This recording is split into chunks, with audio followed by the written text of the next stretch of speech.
আসসালামু আলাইকুম প্রিয় জামগড়াবাসী, আশা করি সবাই ভালো আছেন। আমি ডক্টর মোহাম্মদ আশিক আকরাম, অ্যাসিস্ট্যান্ট রেজিস্ট্রার অর্থোপেডিক্স ডিপার্টমেন্ট, কেন্দ্রীয় পুলিশ হসপিটাল।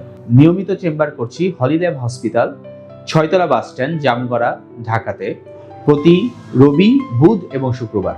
আজকে আপনাদের সামনে খুবই গুরুত্বপূর্ণ একটি ব্যাধি বা অসুখ নিয়ে আলোচনা করার জন্য হাজির হয়েছি। আজকে আমার আলোচনার বিষয় হলো কোমর ব্যথা।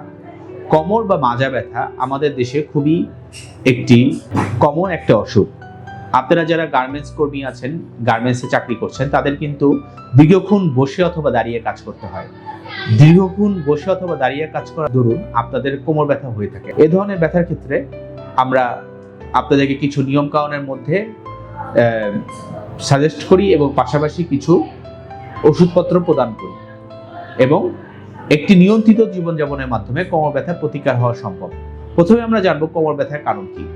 কোমর ব্যথার সবচেয়ে কমন কারণ হলো মেকানিক্যাল লো ব্যাক পেন, যেটাকে আমরা বলি। সেটা হচ্ছে যদি হামুদে ঝুঁকে আমরা কোনো ভারী কাজ করি বা দীর্ঘক্ষণ দাঁড়িয়ে বা শুয়ে থাকি, অথবা বেশি নরম বিছানায় ঘুমাই, অথবা আমরা ঝুঁকে কোনো ভারী কাজ করি, সেসব কারণেই মূলত কোমর ব্যথাগুলো কমনলি হয়ে থাকে। এছাড়াও আরো অনেক জটিল জটিল রোগ ব্যাধির জন্য কোমর ব্যথা হয়। কোমর ব্যথার প্রতিকারের জন্য আমরা সোজা হয়ে বসতে পারি, শক্ত বিছানায় ঘুমাবো, কখনো হামুদে ঝুঁকে কোনো কাজ করবো না, নিচু পিঠিতে বসবো না। এই নিয়মগুলো যদি আমরা মানি, তাহলে আমরা কোমর ব্যথা থেকে দীর্ঘমেয়াদী প্রতিকার পেতে পারি। কোমর ব্যথার কি কি ওষুধ আছে, সেই ওষুধগুলো অনেক ভেরিয়েশন আছে, সেগুলো ভিডিওতে বলার সুযোগটা কম।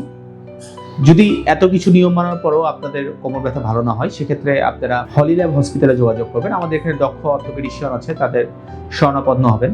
আশা করি আপনার অসুখের প্রতিকার পাবেন। সবাইকে ধন্যবাদ, ভালো থাকবেন।